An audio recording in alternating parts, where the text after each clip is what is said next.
So see, we kind of been going clockwise. So here's my next question. Okay, what were your motivations as you were building your art form?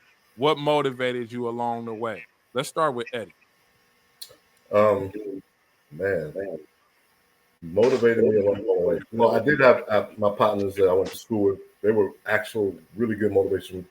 For some strange reason, people say I had a kind of a demanding voice to kind of call people's attention.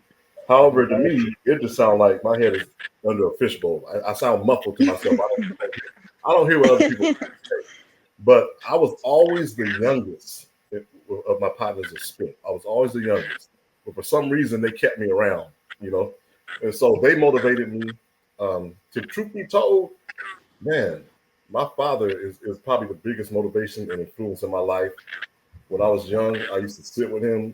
He used to play the Drifters, OJs, George Benson, Michael Jackson. He was a fan of Temptations. So I got a taste of real music, real music. So that was always that to this day it still rings in my head. But what motivates me also is myself. I think it's my father's influence on me. He always had my back. And he just kind of instilled in me to just, no matter what people say, keep going. You know, keep going. I remember one time, I think I was freshman in high school, and we did a show. This is like around the time when Ice Cube and them came out. Well, a little bit later. And I remember we were rapping, and the mics had chords. And my chord fell off when I was spitting. And back then I was a little bit, you know, it was kind of like you know how De La Soul, Tribe Called Quest, Jungle Brothers, we was kind of on that tip back. And so people was like, I even heard the audience, man, we wouldn't hear Ice Cube, man, we won't hear this stuff. And people started kind of making fun and stuff like that. And my sister was at the show. And anyway, long story short, I started freestyling about my mic falling on the floor. It kind of does that. I got home, my sister had told my dad about the show. My dad was like, don't worry about them people, man. I know you did a good job. Don't worry about them. So I would say my father's my main influence. But nowadays, Reezy and Top Cat, Doja, just being around them, I have found a new me. And I don't think I would have elevated myself if I had not joined them. I'd probably be still kind of on a certain level rapping. They kind of helped me to step my game up. So I give them a lot of credit. And also Priest Beats. Priest Beats, my partner's known since I was 13. Right on. Yeah, man, that's cool right there. You know, and that's how you build a team. We all build from one another, you know, and I just like the fact that you highlighted not only your team, but your father, your family, upbringing. You know, those foundations right there actually help you. It helps steer you in a direction where the outside world they get to see who you are. You know what I mean? Because you are your foundation, and you found a way to build upon that, and you're attracting some wonderful people, dedicated people, and that's just a beautiful thing to say. I just had to say something to that because that spoke volume. But Top Cat, go ahead. What inspired you along the way? Who, you know, what were your Along the motivations? way, like I said, I started off with Reezy. He got me going. And it's kind of a touchy subject because I used to, sorry, y'all.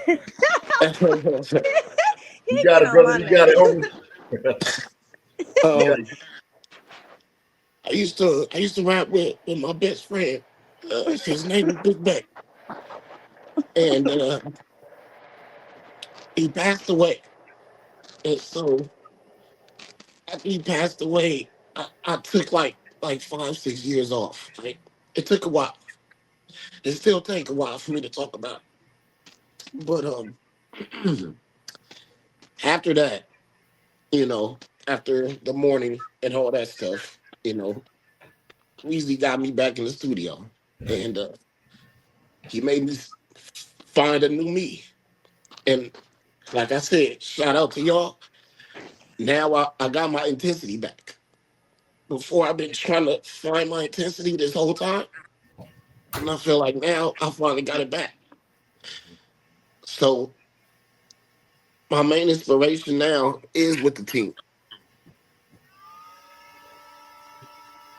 because I know that everybody sees me at a point, and I'm trying to make sure I make that expectation. Matter of fact, I'm gonna make sure I exceed the expectation. So even with this interview right here, this is more motivation for me. Because like I said, it's not easy for me to talk about my home. Even in a platform like this, I don't care. I, I'll show my tears because it's real. I come from the heart. But yet and still, I appreciate y'all getting on the team. I appreciate y'all, coming together and making it like a real family because it's motivating me to continue to go forward and push on. So yeah. Hey, look, I love you, TC. yeah, you know what? Just to even, I appreciate your transparency because I think when we experience our artists in their raw form, when they're writing, when they're putting pen to paper, right? You don't know what comes from behind that. Right. But for some reason, you'll relate to that artist without even really speaking to them because the way that they write, the way they deliver their stuff, the enunciation, when the way that they connect with the music that they're lacing their tracks down to, you can feel pain, you can feel motivation, you can feel whatever it is. And that's an interesting dynamic when you think about it because there's some artists who some people will say, well, they're not as lyrical as an artist like that, but for some reason you feel them and people really gravitate to them because it feels more like somebody that you're close to. You know what I mean? Right. And Right. motivations that start off with that, like a lot of musicians, a lot of artists, if we were to speak to them, they would have like very humble beginnings. They would have moments like that motivate them and keep them going. So I appreciate you, Top Cat, for even being that transparent because the business side, which we'll get into a little bit later, may not necessarily support that transparency because there's money involved and there may be it may be certain trends that don't allow you to be who you authentically are. So I appreciate you for sharing that with us. Doja, go ahead and let us know what were your motivations or what were your inspirations coming up. Well, other than my family, my motivation and stuff, I used to be in a little group, or I did a compilation called Barbershop with about 17 other Bay Area rappers and singers and stuff like that. I can't even name everybody, but I know that Deadly Donnell Hemingway, Deadly DZ. Yeah, rest in peace. He pretty much put me on. I met him in high school and we started rapping together and stuff like that. And yeah, we did a few little performances, just really small venues and stuff like that. But he's the one who kind of he was the first person to really notice and take me seriously when it came to writing and stuff like that. And I took a lot of some of him that I thought was like really I don't know. He was really outside of the box. Like he has the ability to turn words into stories. Like, and it could be anything. It could be something funny. It could be about weed, but he will make you. If he's talking about weed, you will get high.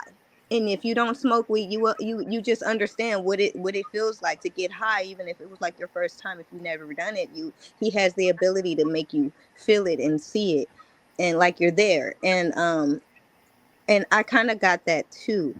But knowing how to ride the beat and how to say things and certain stuff like that, those are things that he kind of taught me. He's been gone for a few years now, and I haven't really did music up until I met Reezy. So I'm having to relearn everything again and get comfortable with being on the booth and being on stage. And yeah, because I'm very reserved, very shy and stuff like that. So really, I didn't think that after Deadly died, I didn't think that I was going to do music because I felt like I couldn't do it without him. And so I thought that I was just maybe going to do books or something. So I tried to write a documentary, but I couldn't leave Donnell out. And so I feel like I owed it to him to push push my music. I'm sorry, I'm trying not to cry. Oh, you're It's good. okay. You So good? I Oh, feel like sure. I owed it to him to continue my music because he was the one that told me that to I have to put it out because people they needed to hear what I had to say.